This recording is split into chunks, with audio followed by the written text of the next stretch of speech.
Ang sarap! Ang sarap! Dalawang araw, isang gabi.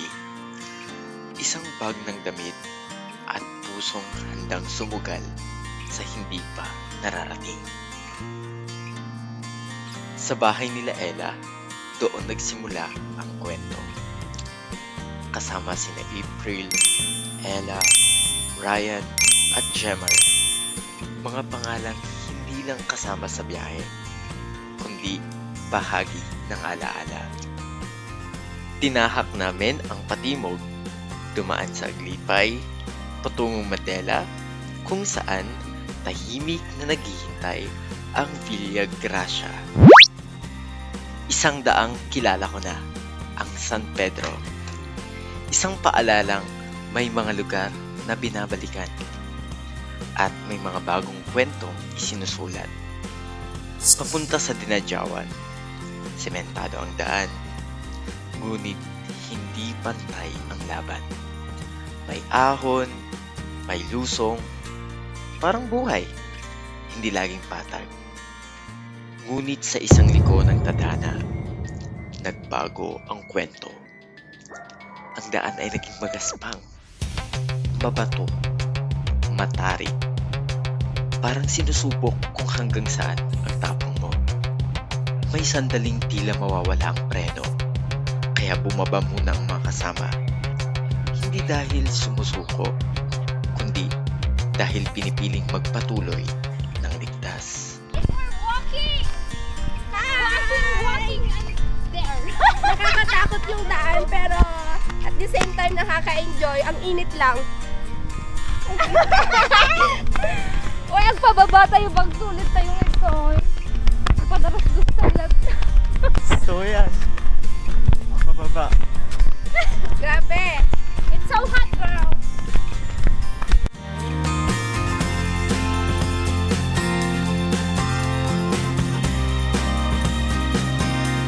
May mga bahagi ng daan na tila hindi para sa mahina. Mabato, matalim, parang bawat ikot ng gulong ay isang pagsusugal. Ngunit hindi ako nagrereklamo sapagkat sa bawat kaba may kaakibat na saya. Sa bawat pagod, may ganda.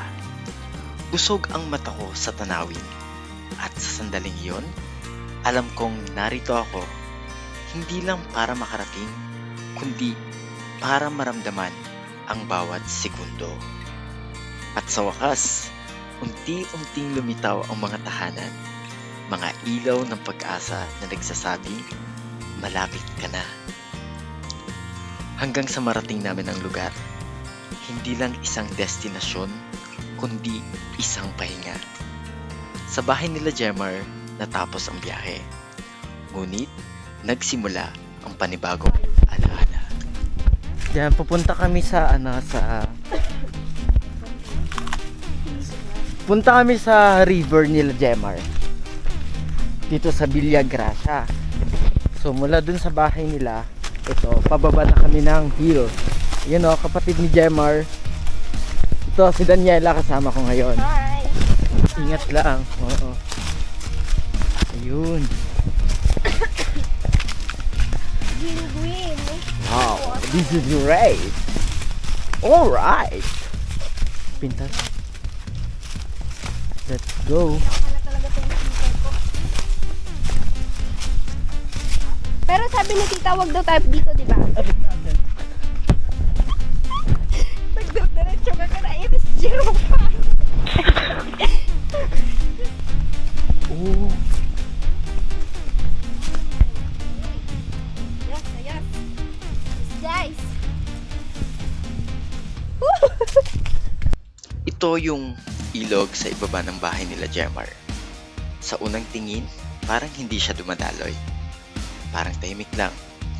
Pero sa totoo lang, konektado ito sa mismong mainstream ng ilog, kaya may galaw pa rin ang tubig kahit hindi agad halata.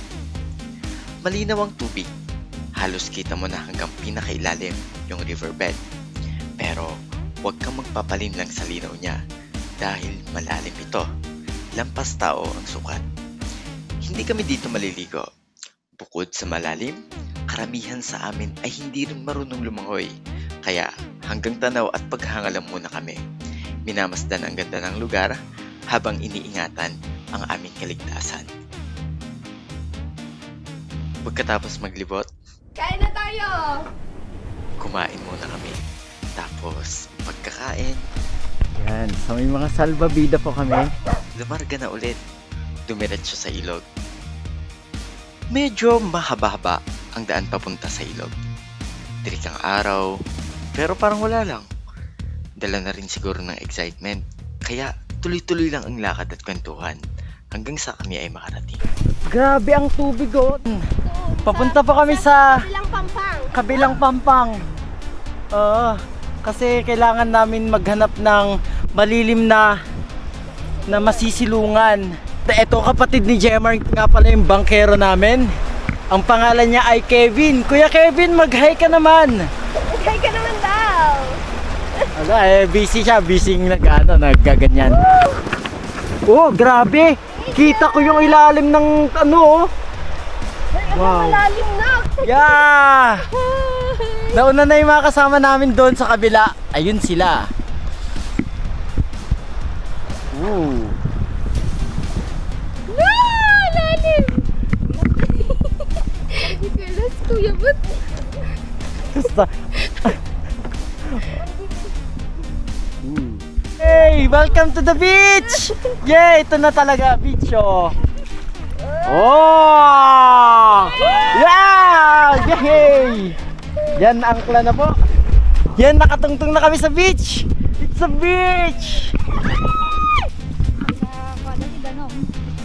Agin na natin silang bago tayo diligo. Wala Lamig! Grabe, totoo! Wow! Oh, ang lamig! Ah! Bike ba ni Jemars? Oh! Woo! Oh, sarap din eh! Grabe, peaceful kami lang din. Mag-water tubing tayo guys. So meron akong salbabida dito. Pero dapat may aalalay. Paano palunod kami dito? Oh. Hindi kaya baka masira itong salbabida, Jemar. Oo nga eh, malumot. Papunta kami ngayon sa taas para makapag water tubing kami dito sa part na to. Yung current yung magpupush sa amin pababa.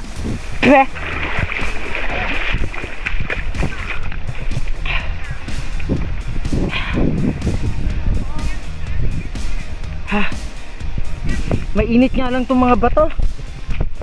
Pag dun naman, malumot naman.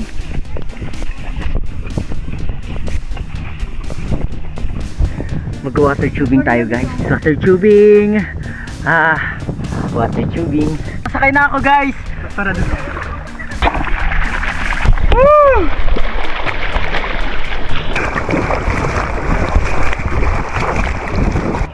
Oh! Ala, huy! Wait lang, medyo magkano kayo? Pababa ako, hindi ko makontrol. Oh, wait! Uy, wait!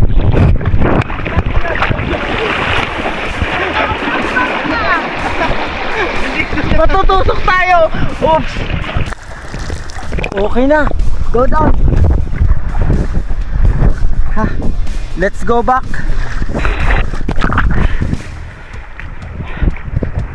Sila naman yung mag-water tubing ngayon. Ready na po! Go! Ready? Ready, 1, 2, 3, go!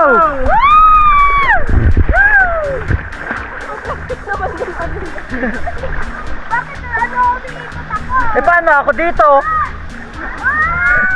Oy, wait lang! One, two, three! Medyo ramdam na rin namin ang pagod at gutom.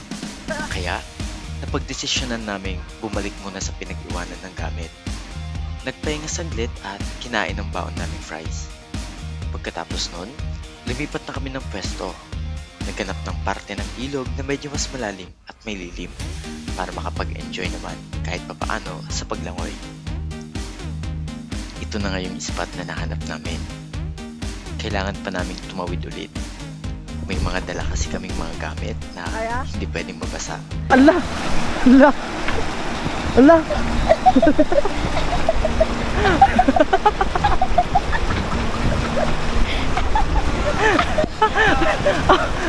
Kaya doon kami duman sa mababaw na parte. Kaso, mabato at malakas ang agos. Kaya dahan-dahan lang talaga sa pagtawid. Yung iba naman, nagpaagos na lang sa tubig sakay ng salbabida na dala namin. Tamang langoy-langoy lang kami. Maganda dito sa pila. Nag-cute. Kuha ng mga group pictures.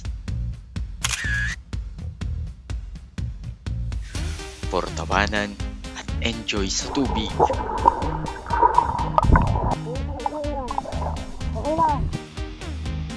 Hanggang sa biglaang may muntik ng malunod.